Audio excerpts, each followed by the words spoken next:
Most importantly, we've got the Queen herself, Ella, is here today.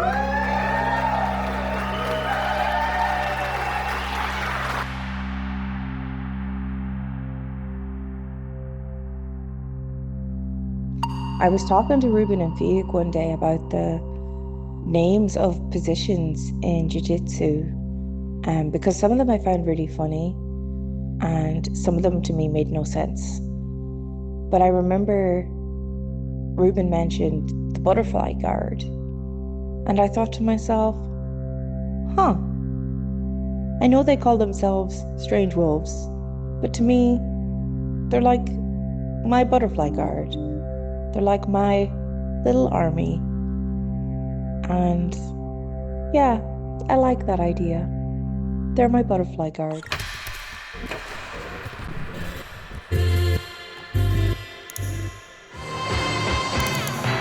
Listen to Galway Talks. If you've got a comment, get into us on our text or WhatsApp number that's 086 3833 You can phone Siobhan on reception on 091 770077 and email comments@galwaybayfm.ie.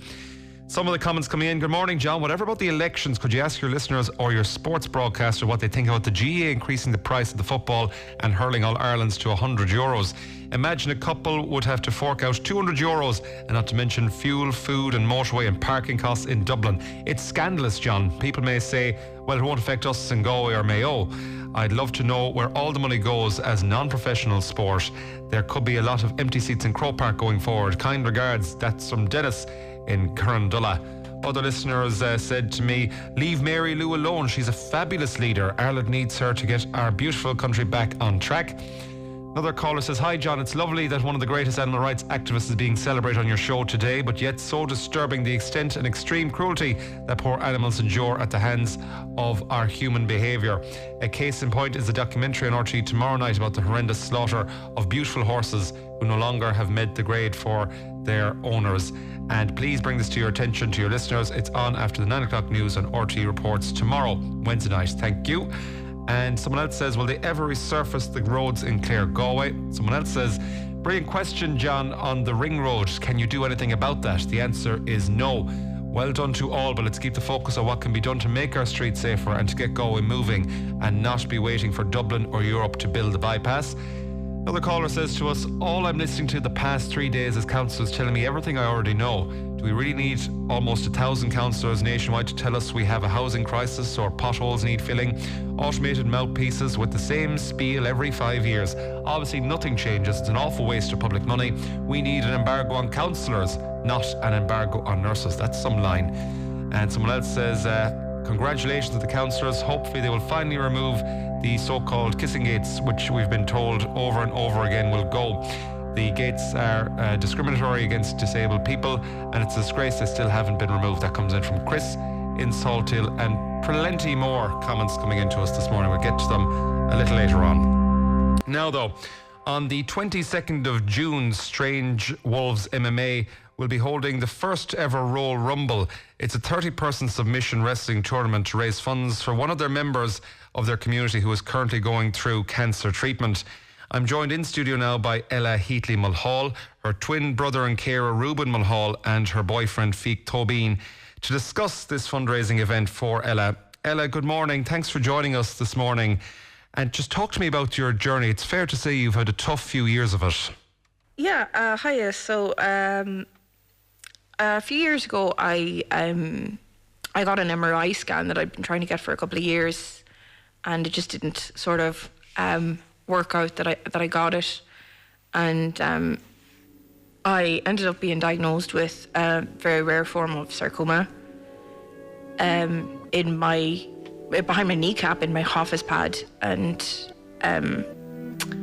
it hasn't maybe gone as well as it could have, I suppose, in terms of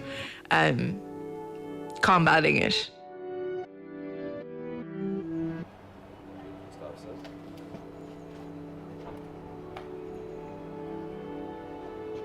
So Ella, what matters to you? What matters to me? At this stage, I would say love and comfort are the things that matter to me the most. I just want to be loved and to love and to be comfortable. What do you love? I love my fiance. I love my brother, my sister. I love my mother. I love my dog. I love my cat. I love pretty freely. There's a lot of things I love. You know, I love being happy, and I love life. I love my life. It's not perfect, but I love it. It's mine.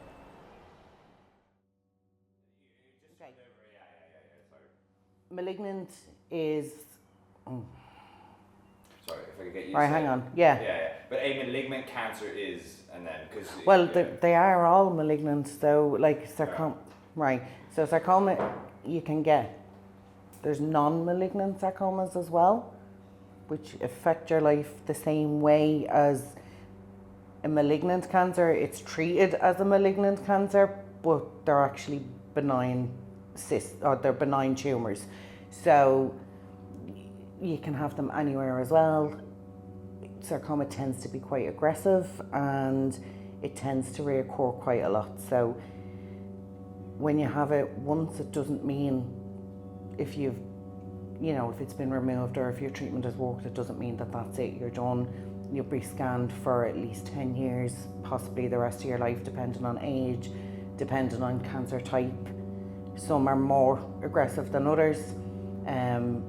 Even the benign ones are quite aggressive because they would grow quite large, they would be invasive in where they grow, so sometimes the benign ones you end up with amputations, and when people think a benign tumour, they kind of go, oh, it's not bad.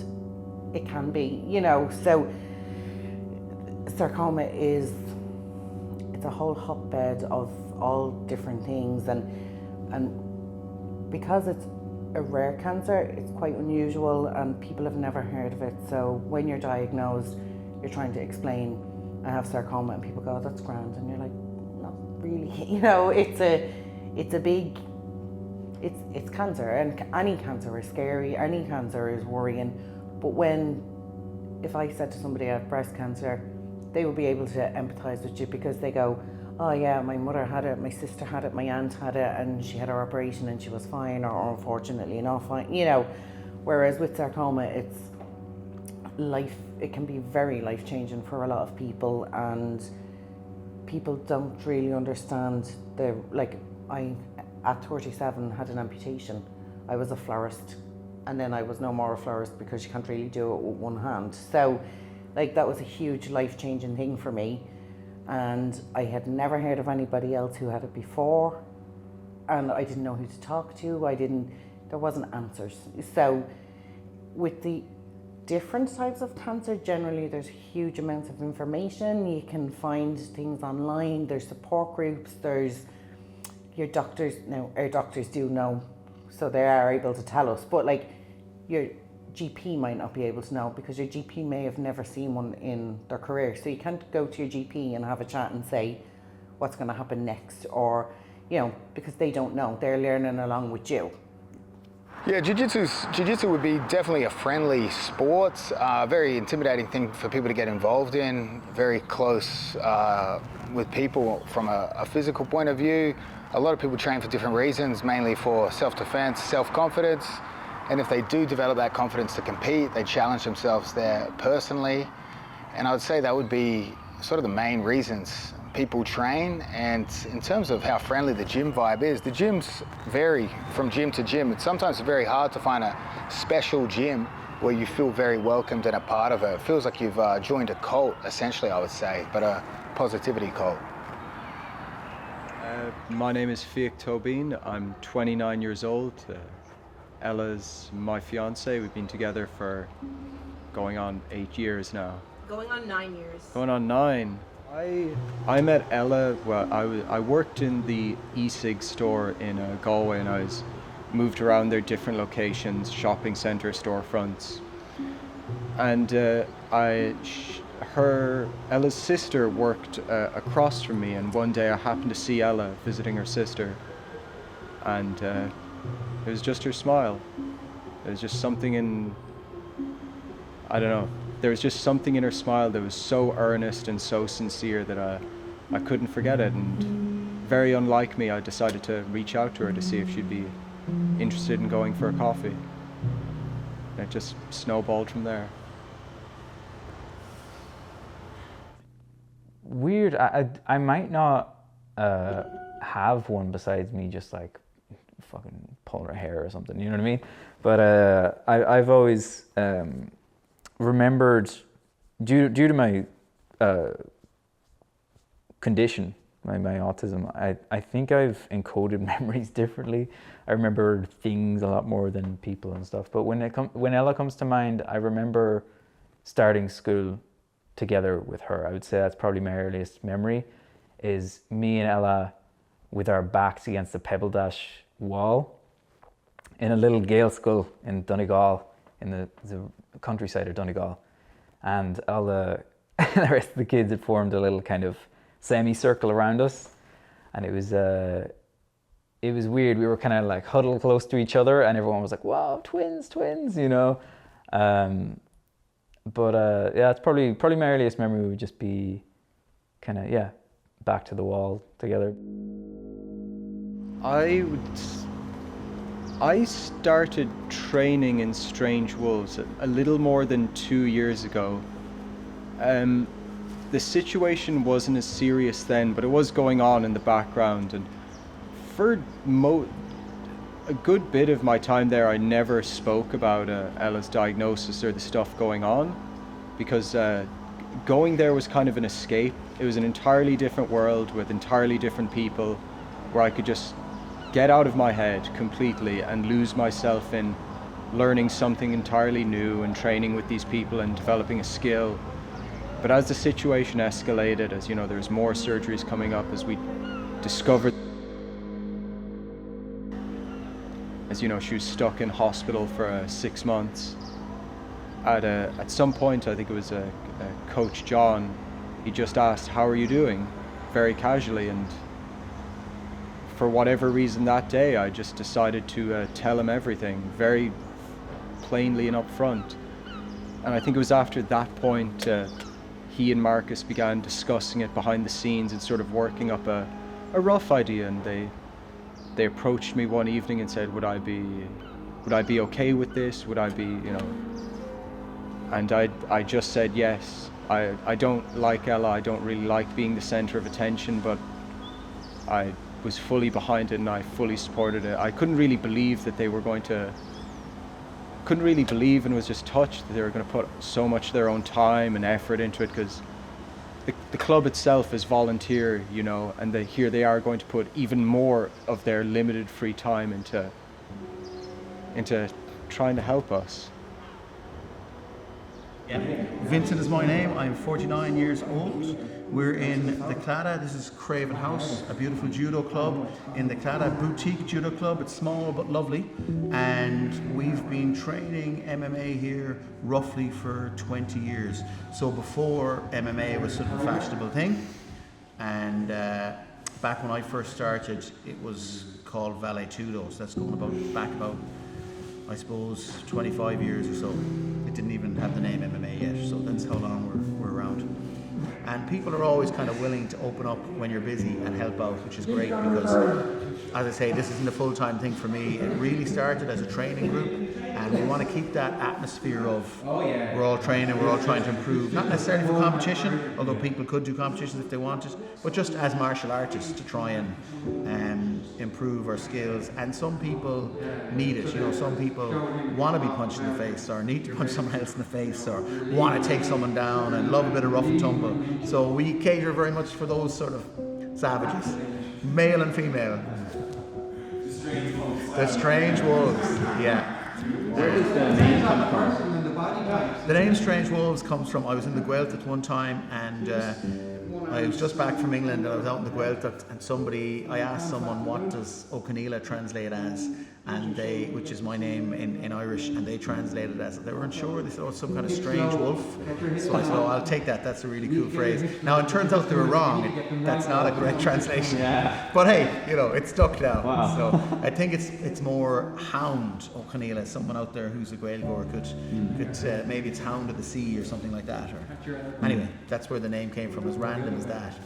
But I think it has suited, because especially years ago, you got all sorts of odd characters coming in to do MMA, whereas now it's a bit more mainstream. Bear in mind, like up to 10 years ago, it was considered a weird sport. Why would you be doing it? You know, and then it's gone through phases where it was fashionable for a while, but now MMA is actually a bit less fashionable again, because certain Irish professional MMA stars have sort of blotted the copybook of MMA in terms of the public mind or the public perception, and it's kind of gone back to being perceived as a bit of a thuggish sport, I feel like, whereas it had a few years of being kind of almost acceptable. Those days are gone again for a while. Oh well. John and Marcus have been training here for a long time, and they're both very good. They're both injured at the moment, but they've done their time. They've done probably thousands of hours of sparring MMA, and it's not just sparring boxing or kickboxing or jiu-jitsu. MMA sparring itself is a little bit different, with a little bit more demands and stresses on the body, and rewarding in a different way from doing each of those arts individually. So they're very experienced as MMA practitioners, and yeah, I remember it was a Thursday night. Oh no, it wasn't. It was a Monday night, because I was coaching Monday nights then, and John was training, and it was just near the end of the spar, and John finished his last spar, and I kind of took him to the corner of the mat. So it's dark, and I'd said to him, "Look, have you been talking to Phelan about this? Do you know how serious it is?" He's like, "Yeah, it's fucking shit. You know, we need to." It's like, "Yeah, we need to do something. What do you think? Will we do a fundraiser?" He's like, "Yeah." I said, "It can't be like any of the normal fundraisers that they do in jiu-jitsu. The normal is you do a roll-a-thon. Everyone comes in, pays a tenner, you raise maybe, I don't know, 1,000. Great that." I said, "We have to do something more significant than that, you know? He's in our club, he's part of our family. We really need to step up. So it's gonna have to be novelty as fuck. You know, we're gonna have to do something eccentric. You know, Strange Wolves in its essence is really eccentric. If you come to our club, you'll see all the merchandise, you know, that it's me doing it. It's all like purple, pink leopard print, people strutting around in it. We're not afraid of like loud, eccentric colors. So why would our fundraiser be any different?" I was like, "John, you know, we need some sort of a hook." And John's like, "Yeah, absolutely. We'll do it. We'll get a committee together and we'll bang this out and we'll do a fundraiser. We'll do it right." So we're having that conversation. I'm also still coaching the class, keeping an eye on people sparring. So I'm back to that. John goes into showers, and I just hear him from the shower, I got it! And he literally runs out back onto the mat with the towel around him. "We're gonna do the fucking roll rumble." I was like, "What?" That's what it's gonna be the roll rumble. There'd be like 30 of them all on the mat at the same time, just throwing each other out like the roll rumble. No, I actually don't even know if I got into the shower. I think I was in there wandering around the place in the nude, kind of going, it has to be something to do with wrestling. Clearly it has to be something competitive. And then you're down into the Summer Series and WrestleMania and the various things. And then Royal Rumble was like, okay, the Royal Rumble, because that's every few seconds. And I was kind of mulling it over as I was wandering around in the nude. And then it was just like, actually, we'll call it the Royal Rumble. And we'll create it just around submission grappling. And I was just like, very quickly, I had to get out and tell Marcus. I can't remember, did I go out in my towel or did I put on a t-shirt, but just it came, once it came, it was just like, yeah, this is gonna be fucking awesome. And it was very, very quickly, I started getting excited about it because I knew he would really be excited about it, which you could see he immediately was. His reaction was very, very positive very quickly. And after that, I know that the likes of Tim Murphy, there's 6 or 7 guys up in point blank submissions, and they all go nuts about wrestling. They love their stuff.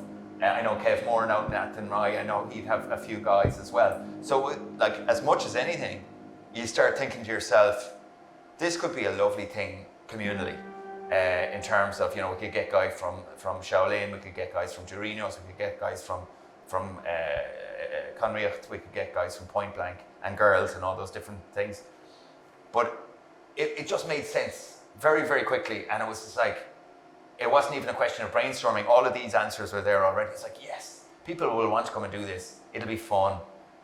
So yeah, it was probably one of my best nudie ideas that I had that wasn't related to more obvious nudie ideas.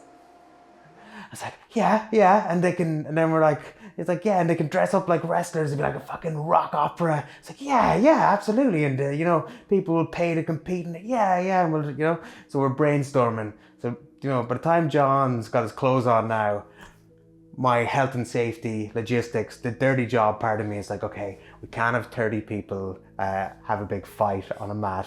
That's health and safety nightmare. They wouldn't even do that in Russia. So we're not doing that. But it's like, okay, we could still do it with the Royal Rumble rules where we get 1 to 30 and they come in one at a time. Then we started kind of spitballing. What if we have 2 mats at the same time? I think on the first night we had 3 mats is what we decided, which is crazy. 2 mats was probably too crazy, but we were like, we'll do 3 mats and it'll be all happening at once. So me and John were just, it'll hopefully come across in this interview or anyone who's ever met us, we're both very enthusiastic guys. We have different levels of enthusiasm. I'm like, yes, John is, I'm able to stop running across the road to get the ball. John is not. He's just, he's straight in front of traffic and he's all gas, no brakes. So as soon as he got sparked up about the idea, we were off to the races. 2 highly, I would say, creative individuals. To, put it mildly, just spitballing a tournament. When I first heard about the Royal Rumble, my initial thought was, what in God's name is this? What is John planning now? And what madness is Marcus facilitating now? Because I think with John and Marcus there's an interesting dynamic of John is full of ideas and bursting with originality and creativity, and Marcus is slightly more the general manager, also creative in his own way, but definitely good at bringing things together in an organizational fashion. And the 2 of them are just dynamite as a team. I couldn't believe it last year how well it come together. They kept telling me about it. I had nothing to do with it except, I think my only contribution was booking the night out in Monroe's or something. And that was fine. That was important too. And obviously I reffed on the day, but they did so much behind the scenes, including, they had to marshal volunteers and give people jobs to do and follow up that all those little jobs were done in terms of finding sponsorship and thanking the sponsors and bringing the prizes and organising sound equipment, which, as you'll know, Oscar, is not always easy, and getting people to commentate and picking the right person for the right job. And I couldn't believe how well they did that. Like, even me, they kind of left me alone, which was the right approach, because I wouldn't necessarily be the right person to do any of those jobs, but I was happy to turn up in the day and ref, and obviously it was great for Phelan. I think they enjoyed it. And they were open to it, which is very important, especially Ella. I think somebody else might have said, well, you know, what exactly is this? Because nobody knew what it was at the time, and it was a kind of a shot in the dark, but it worked really well, and she was really on board, and she was well up for the crack. So yeah, it was great. So I was quite an anxious child, and I wasn't a poorly child, but I was often sick. I used to have a lot of chest infections, and I had some issue with glands in my throat, and I was off school actually a good bit some years because I just got sick a lot. It never really worried me. When I was 15, my best friend, Tina, she got diagnosed with leukemia 4 days before her 16th birthday. And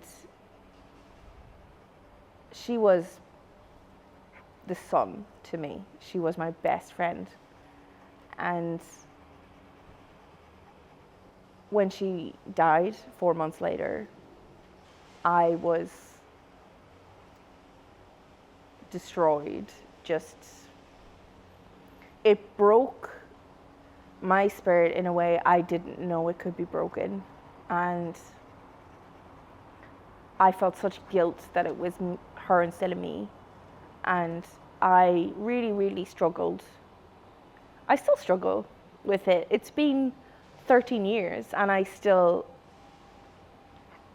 find her loss overwhelming. And what I find really interesting about grief is people say about, you know, with time you'll get over it. And that's not true. It's kind of like, grief's kind of like a tumor. Your body makes space for it. You learn to live with it. You adapt, but you don't get over it. Grief's like that. I'm not any less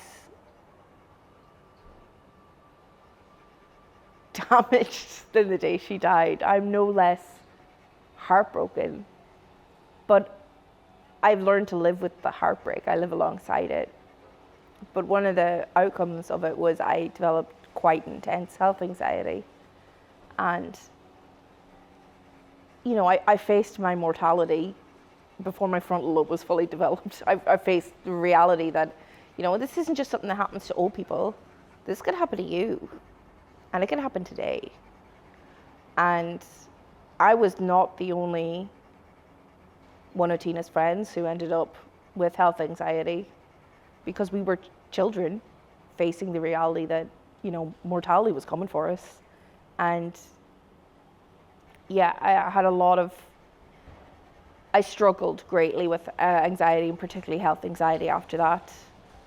And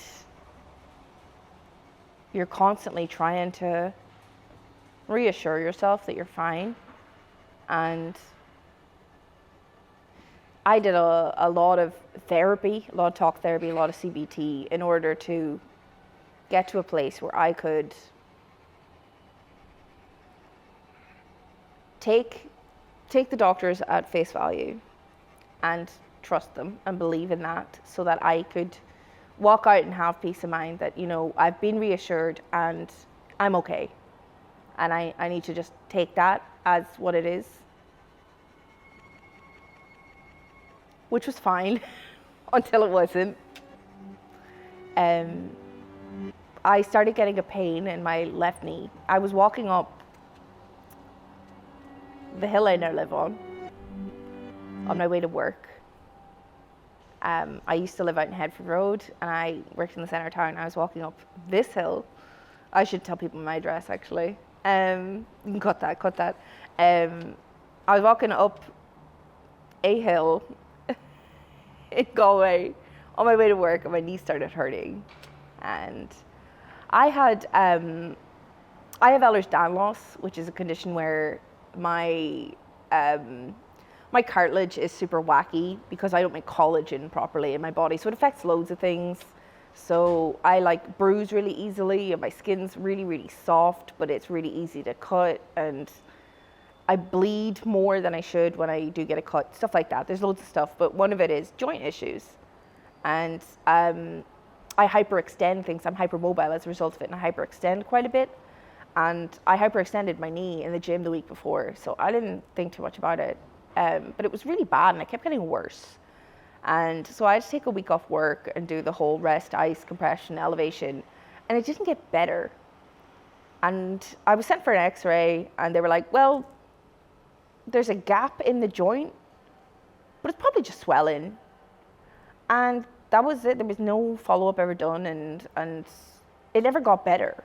It only got worse, but at that stage we'd moved to Canada, and I had a GP there, and I would constantly mention, hey, my knee is still really messed up. And there was just, you know, a lot of disregard for it. I was told it could be anything, really. Swelling, lose weight, anything except do any investigation on it. And I had worked hard to train myself to believe that. So I wasn't going to jeopardize that.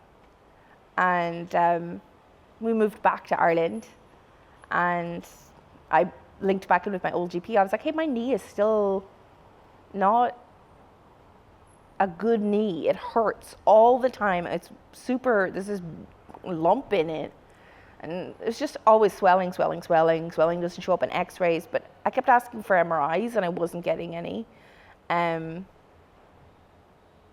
during COVID, I basically begged for an MRI. And there was reluctance there, but I eventually got one, and I got an MRI, and I was at work. I was working in one of the factories at the time because it was COVID and things were hard, you know, and I worked where I had to pay the bills. It wasn't my passion by any means. And I got a call at work saying I needed to come into the hospital, I needed to bring a loved one with me. And I was like, okay, well, you know, I know what that means. So I went in with my sister. Fiach was at work, and he doesn't work in the city, and I didn't want to tell him unless there was something to tell him. I didn't want to do that to him. And we went in, and they were like, well, it could be, but we're not going to say it's anything yet. But the MRI showed a huge mass behind my kneecap that was ripping my knee joint completely apart. And they were surprised I was able to walk around on it. But when you've been told for 5 years at this stage that, you know, it's fine, you're fine, and I guess that's a normal amount of pain or whatever, you're like, okay, I'm just a pussy. And so I walked around on it, you know, I hiked on it, I lived on it. And I ended up in for, I think it was 3 weeks in 2021, I want to say. Was it 2020 or 2021? It must have been 2021, yeah. So I ended up in hospital for 3 weeks in 2021 because they couldn't figure out how they wanted to biopsy it. I got the biopsy, I got released. They decided to have me inpatient because they said that I would be sorted quicker if that was the case. It did feel like the case, but... So I was in for 3 weeks. That was the first time Fiach and I had ever spent more than 2 nights apart in about 4 years, I think. And that was lonely and sad, to be honest. But I wasn't that worried about it, even though I knew. There's a reason I wanted that MRI. I knew. And I finally got a biopsy done, and the day I was at work again, I got a phone call that I missed because I was in work, and I had a voicemail left, and it was a voicemail from a tumor liaison nurse in Kappa Orthopedic Hospital in Finglas. And she was discussing my upcoming appointment with a surgeon there. And I called her back. I was like, what appointment? Why am I talking to a tumor liaison nurse? And she was like, oh, has no one told you yet? And at this stage, it had been kind of Schrodinger's cancer. where they kept saying, well, it is and isn't until we know for sure. And, well, maybe it is, but it'd be super unlikely. And even when the biopsy results came back, it's such a rare cancer that they were like, it's not that. It's not that. So I actually just asked her straight up. I just said, listen, will you just tell me, do I have cancer? And she said yes. And it was 10 years to the day that Tina was diagnosed. And I knew. And it felt right, nearly. I felt like the universe was righting itself, and it made sense. And I knew anyway. I already knew. I just kind of knew. I don't know why I knew or how I knew, but I knew.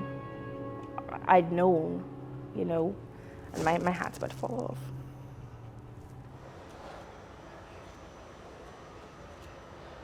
off. My reaction to finding out, disbelief, really. Just, I suppose, I couldn't. 1 in 2 people get cancer, I believe, according to the figures, but I couldn't really believe it was happening. But even it progressed so slowly, in that it's like, oh no, there's something in your knee, we'll remove it and deal with it. But the situation escalated so gradually that I didn't notice. But I was so occupied with dealing with the situation that I didn't really have time to process it. Like, yeah, it was a big shock, but she just had knee surgery. There's bills to be paid, and she had to be looked after. I didn't really consider my own response at the time. I just had so much going on. So last year, oh God, was it even last year? Let me think. So everything's kind of a blur. But I went with Ella to Dublin, and we went to, I don't even remember actually, but it was like kind of a checkup on how her leg was doing. She'd had knee surgery previously to try and remove the mass that was there. And we kind of thought it was routine. And I remember going into a room with Ella, and everything seemed fine. Everyone was kind of chipper, and just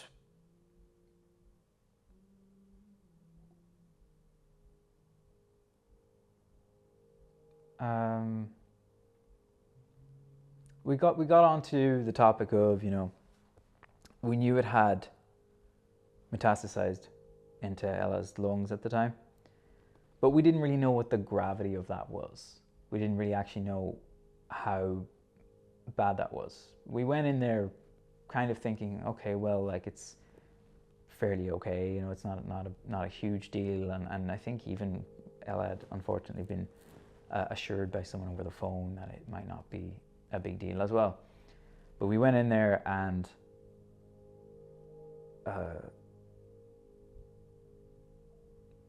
I don't remember. I wonder if he asked her, like, do you understand your diagnosis? Like, do you know what's going on? And Ella was like, it had metastasized. And I don't remember the exact words. I just really remember how I felt. But he let us know, oh, it's not good. It's not good. And I was just absolutely kind of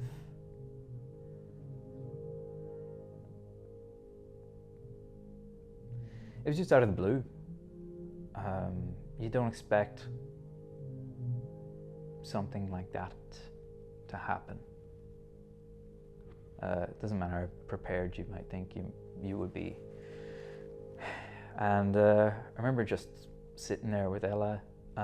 It didn't really make sense when we first got told. It just kind of was like, it was just kind of almost whatever initially. And then I just kind of started to feel kind of sick, and Ella started to, I don't know if she'd started to cry immediately. I think we were both very shocked and kind of numbed by it.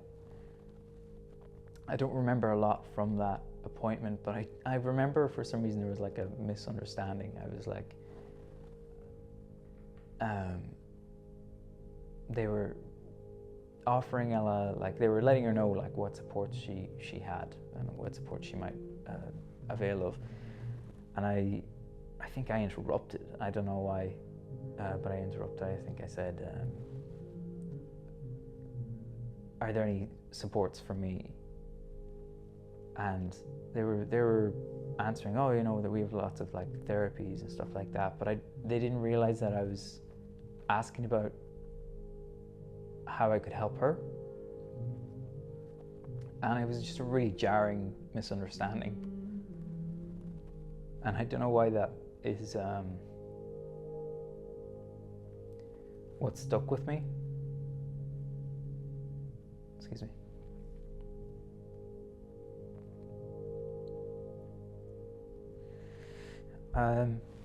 But it was one of those moments where you felt your life change. You felt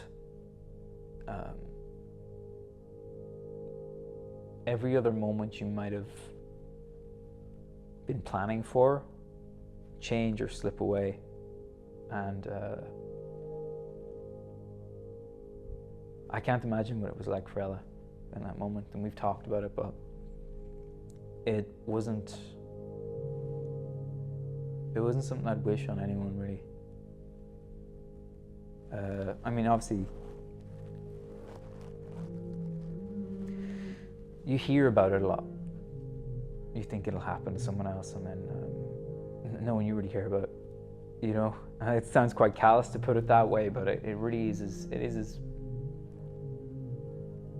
frank as that. It's a tragic thing, and your heart will go out to people, but it will never it'll never hurt that much. Maybe it will, I don't know. But yeah,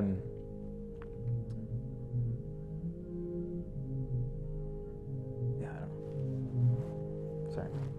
Well put, like, no, and you're not crazy for that. Like, it's like, why does bad things happen to always to good people? Isn't that it?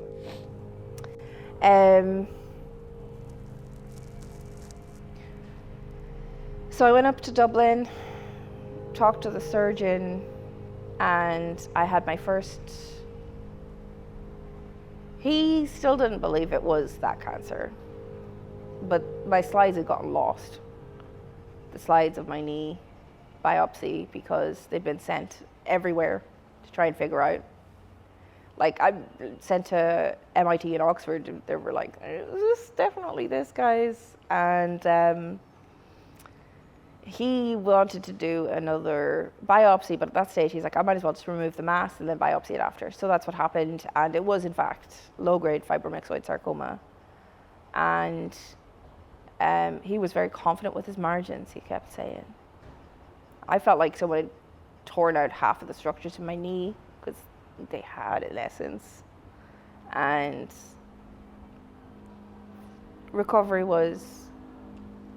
it felt really bad at the time, but in hindsight, it was fine. And then I was just monitoring scans, and a couple of my scans, see, I don't want to say anything that's going to be like defamatory, but I was getting sent for some of the wrong scans, because one of the reasons this wasn't caught is because it doesn't show up in x-rays. It's a soft tissue cancer, and I wasn't really getting the right scans. So in 2023, one of the scans showed that the tumor had returned, a mass had returned at the primary site is what they refer to it as. And there was 2 other marks on the scan higher up the knee. and he didn't think they were cancer, but he was going to take the other one out, so he might as well take them out while I was there. So I had another surgery on the knee. It was a larger incision this time, and all three were cancer. And after the surgery, I vaguely remember getting a chest CT. And the chest CT showed that there was two tumors in my right lung. So it had officially metastasized now, and it was stage 4. And so they ordered a PET scan, and they found there was another one in my leg further up in the thigh. I think they realized that it was just going to keep spreading. And there was also one on my tongue. That one I knew because I could feel it when I spoke, when I swallowed. That one I ended up getting investigated through my GP because I kept trying to get it investigated through. I wasn't given an oncologist until 2024 because there's no treatment for the cancer I have. There's no chemotherapy that works. There's no radiotherapy that works. There is no treatment. It is not just incurable, it's untreatable. There's nothing they can do to give you more time except for cut. The only treatment for this is a scalpel. And I have a brother from my dad's marriage, and his wedding was coming up, and I knew there was something on my tongue, but I didn't want to know before the wedding because I didn't want to ruin it. And yeah, when it finally got biopsied, it was cancer as well. And so 2024 was a big year. In January, I had part of my tongue removed. In March, I had my left leg amputated above the knee. And in July, I had a double wedge resection of my right lung. And after the amputation, I was transferred down to Galway, and I was inpatient for 5 months because I didn't have wheelchair accessible accommodation. My house was not accessible to me anymore, and I couldn't go home, and I had nowhere to go, so I ended up stuck in hospital for months and months, and that was grim. That was nearly worse than the physical violence essentially enacted upon your body, which is what it is. Like, this is medieval shit. They're cutting bits off and out, and no matter white coats is going to make it not what it is, you know. There's a reason you're not allowed scalpels on a fucking airplane. They're weapons. And I had some bad experiences in hospital. I had bad experiences with some of the doctors, some of the surgeons. I'm not going to get into every nitty-gritty detail, but it was a rough time from pretty much August 2023 until August 2024, when I finally got out of UHG, and we were very lucky to find a home. And it's accessible, and it's central, and it's home, and I'm allowed to have pets, and I have my cat here, and my dog, and my fiance, the third pet, and he's off camera giggling. You remember it like that? I was really medicated because... Sorry, on the day I got it. So the day of the Royal Rumble itself, I was day 2 post-op for the lung surgery. So the lung surgery I had is called a VATS surgery, and I had a double wedge resection, so I had 2 pizza slices of my lung removed. One at the bottom, one at the top, because it couldn't just be in the same place. No, too easy. And it is considered one of the most painful surgeries you can have, and I would agree that it was bad. It was horrendous, and I was shook. And it was 2 days after the surgery, and I was not well, pretending that I was better than I was because I really wanted to go. So when I was in hospital still at the time, inpatient, and I was trying to get clearance for day release, and they made me work for it, man. Because I needed to get out early. It was early in the day, and you know, the doctors will get to you. And I'm like, no, I need to see one now. I need to go. I'm gonna be late. I put on lashes. I'm not wasting that. I put on a bra, for fuck's sakes, and I had a hole in the side of me. Come on, right where the bra sits. I was going by hook or by crook. So I ended up getting day release. I would have snuck out if I hadn't. I don't give a fuck at this stage. Okay, so our video is launched on the 22nd of May. So we're raising money, and we've got maybe, I don't know, 400 and something at this stage in the first week. By the end of that, we get a donation, because our goal is set up at 1,000. So there's a jiu-jitsu practitioner, he'd be probably one of the most famous in the world, called Craig Jones. He would be on a team called the B Team. He'd be really well known in the jiu-jitsu community, but he's a really eccentric character, does a lot of fun videos, has a really passionate, very popular kind of fashion apparel, does his own sunglasses, so he's really big on social media, but he's also one of the best jiu-jitsu guys in the world, you know. So he's really well known. So he donates to the charity, and donates €536, which gets us to our €1,000 goal, finishes it off for us. And all of a sudden, we're taken really seriously as a tournament in Galway. Before that, it was, the rules are a bit too out there. It's a bit crazy what you're doing. It's open weight. Ooh, I don't know if we should be doing that. All of a sudden, it's endorsed by Craig Jones. He shares it. Not only does he donate it, he shares it on his Instagram stories that he's donated. He's got a couple 100,000 followers. So now we're looking really legit. Too legit to quit, in fact. You know, so we woke up to this and we were like, what? How did this even happen? How does he know about it? Just the kind of connections in the MMA community, the jiu-jitsu community. You know somebody who works with somebody, and Darren, who would have trained with us, he happens to be working with Craig Jones. He showed him what we were doing. Craig was like, I'll finish that off for them and I'll share it on the thing. So that was it. So that initial push changed everything. I'd say we would have been sitting down low. We wouldn't have raised half the money, maybe even a quarter of the money we did, if we didn't get that bump from Craig Jones. So that was amazing. Then we got some more celebrity videos. Forrest Griffin, he's an MMA fighter, former light heavyweight champion, who he would have won the first Ultimate Fighter. So that was the first reality TV show of UFC that kind of made the UFC. He did a video promoting it.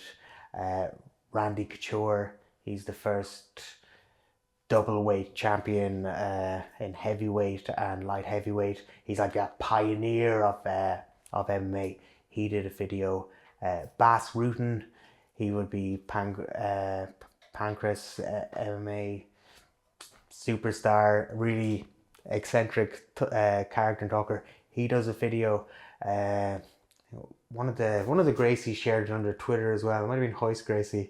But all these people outside of Ireland, mind, are sharing it, and so we're able to then share it, and it's putting eyes. I suppose it legitimized that this is a proper grappling tournament in one way, that these pillars, big pioneers of MMA and jiu-jitsu are saying, look at this tournament, give money to it. We just gave money, we're sharing it on our social.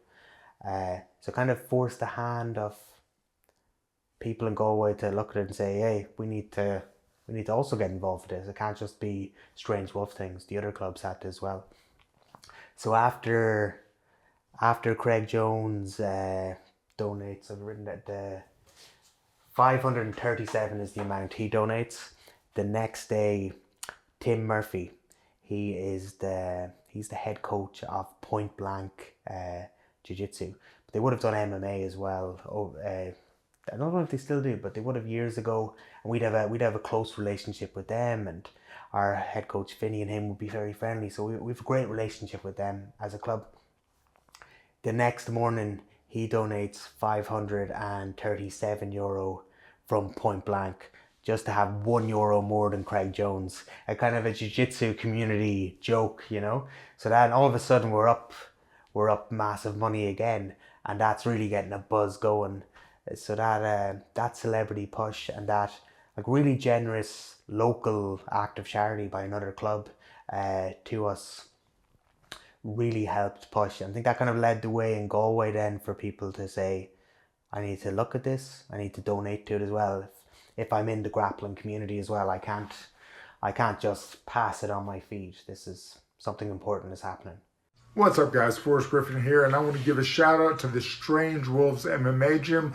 They're having a charity cancer fundraiser. The Royal Rumble. Now, the Royal Rumble will be the craziest grappling event of all time, and all the proceeds will go towards supporting Ella. So please check out the GoFundMe below. Godspeed. Hossu. Yeah, a lot of people donated after Craig Jones because they want their name beside him on the GoFundMe. He would have been would have been aware of it and watching it, but as soon as he donated, they were putting money down because they wanted to be just rubbing shoulders with him. So it's such an impact. It really did. I don't really subscribe to the idea that there's never nothing you can do. I've overcome many hurdles, especially in the jiu-jitsu world, against bigger competition in the form of other competitors who are perhaps seen to be unbeatable, or rival organizations that have monopolies in the sport, and you would think that there's nothing you can do. I would rather try anything I can and fail than accept the idea that I'm powerless in a situation. Fucking awesome. Okay, I'm live. Just 2 more questions. Yo. First of all, what gets you going? What keeps you going through a hard time? What keeps me going through a hard time would be, I would say, the same thing everyone else has, is that it's like some form of creative outlet. And if you're lucky enough that creative outlet gets you paid, that's beautiful too.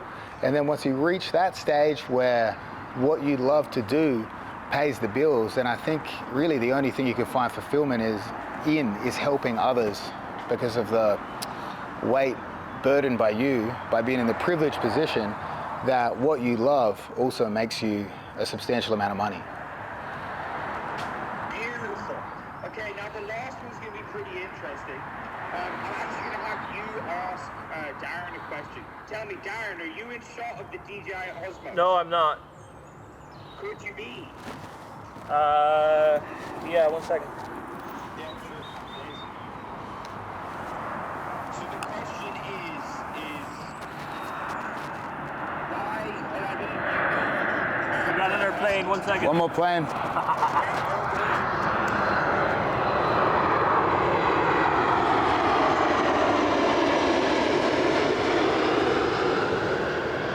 Okay, I'm good to go.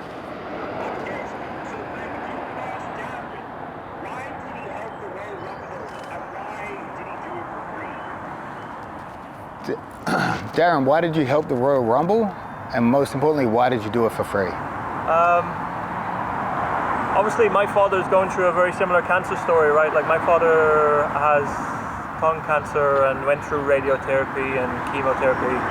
And my grandmother died of cancer, and it's just an awful disease. And if there's something positive that I can do to give back to anybody that's suffering, and just maybe give them some relief, just ease some pain, do something positive in the world, that's kind of my motivator. And then outside of that, money can't buy that. So there is no monetary value you can put on giving happiness to somebody, do something good.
Wow, he's going underneath with all the expensive equipment.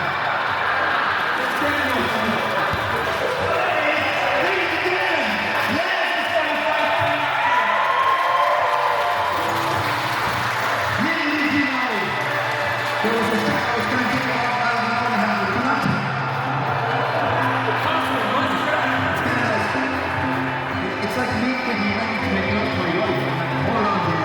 I'm going to take off my booty now. Just like you did. I got it off eventually. Just take it to the ground. That's what you're going to do. There you go. If he's going in like that, that's going to happen.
So it would be very much on an individual basis.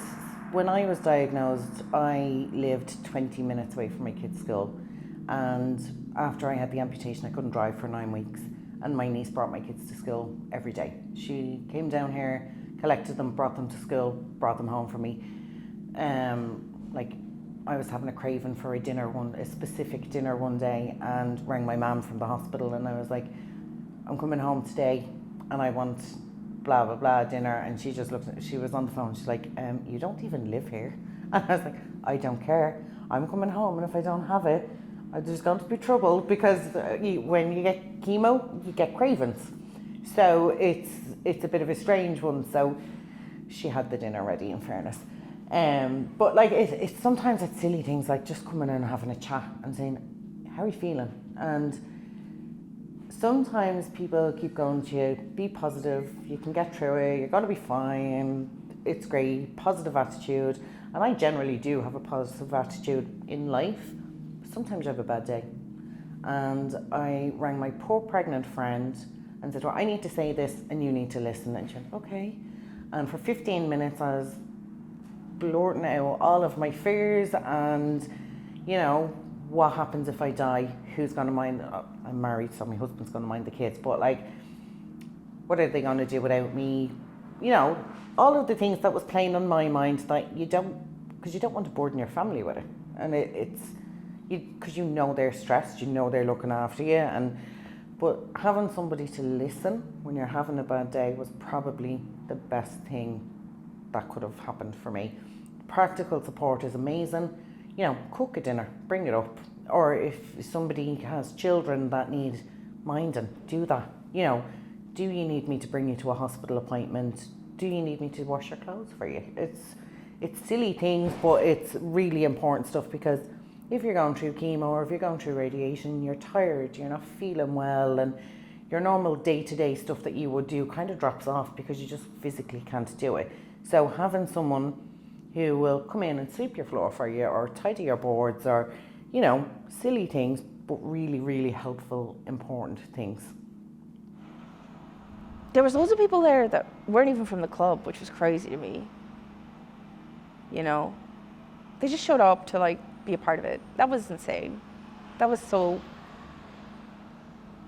Because I mean, you know, Marcus, once you're in the club, Marcus can rope you into pretty much anything, like I said. So I mean, everyone else had to be there, you know, or fear his wrath. Wrathful man, that's definitely Marcus. Very wrathful. Wouldn't you say? Terrifying, yeah. Like Attila the Hun, but ginger. No. But like, these were absolute randos, that no connection to me, not even tenuously through my fiance or my brother. Just fucking randos who showed up to do a nice thing for someone.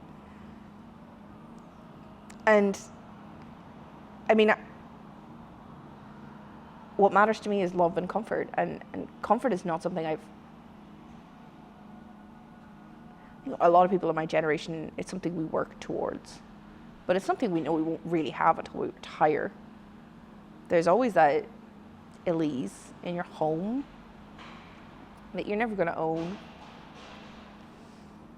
And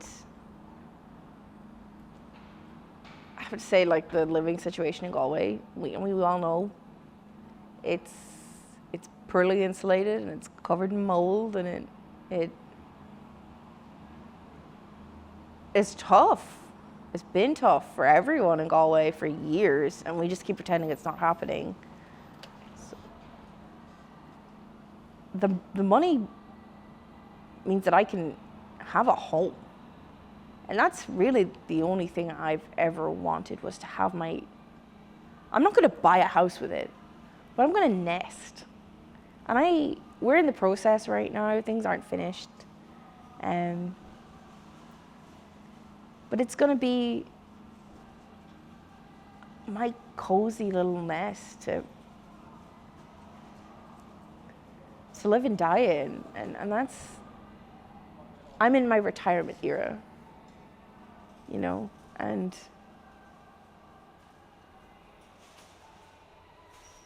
I get to feel safe, and I get to not be in hospital, and I get to be somewhere that is accessible to me, and I am financially secure enough to have that weight lifted from my shoulders. As a result of this, I can make my home what I want it to be and live in comfort and die in comfort with dignity. And that's all I wanted. I want to be warm and cozy with Puka at my feet and Mike at my hip, and I want to be lying in Fiac's arms. That's it. I don't want a lot, but what I do want, I'm not going to compromise on. And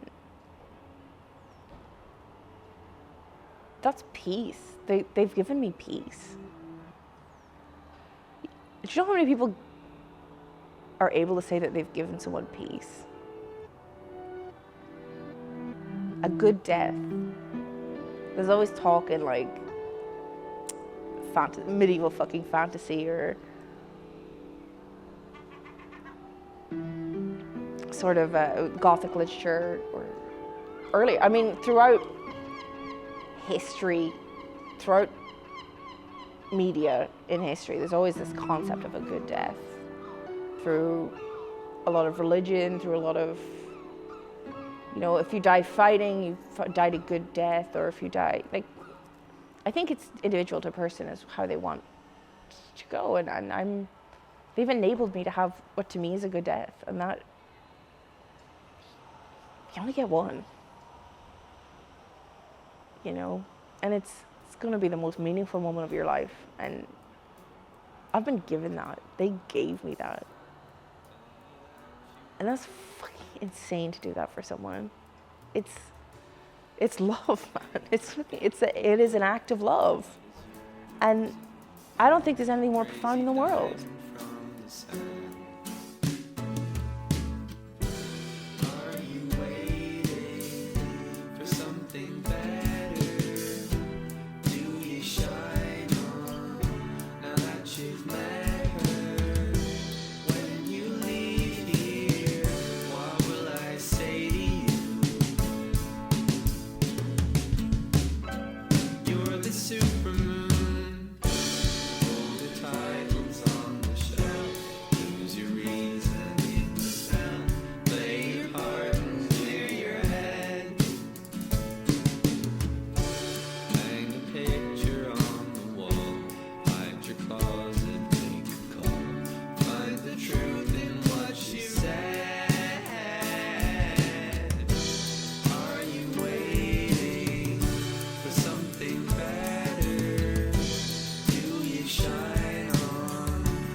Fia could be doing it for a while, so my perception of it was Fia coming home with bruises, and then I'd ask him what happened, and he'd say he got hit, you know.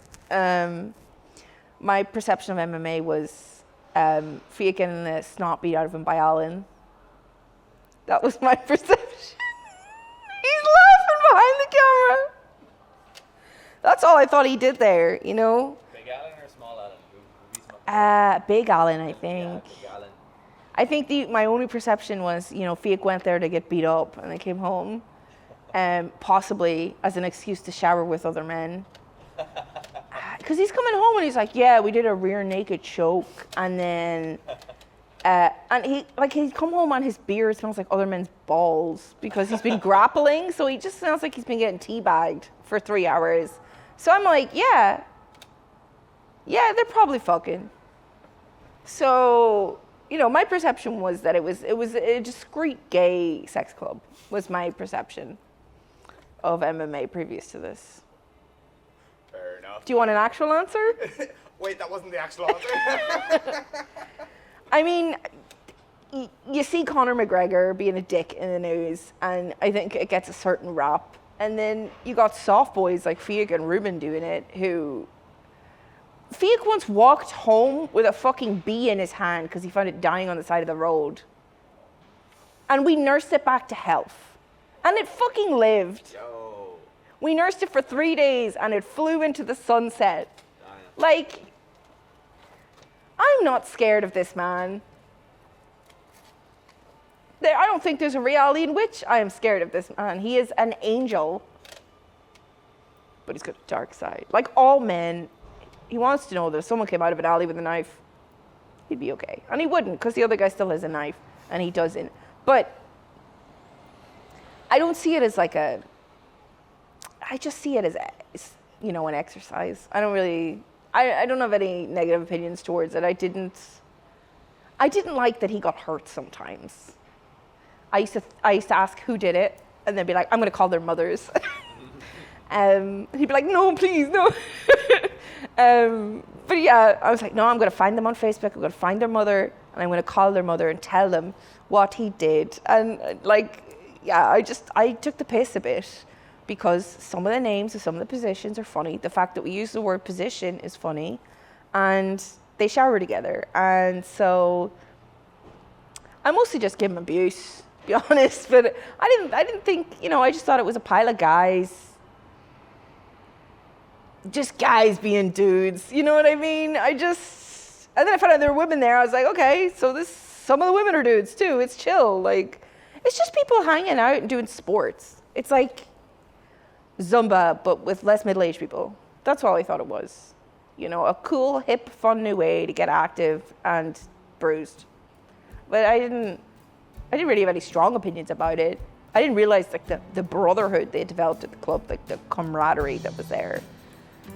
The cumraggery. I'm sorry, you can cut that.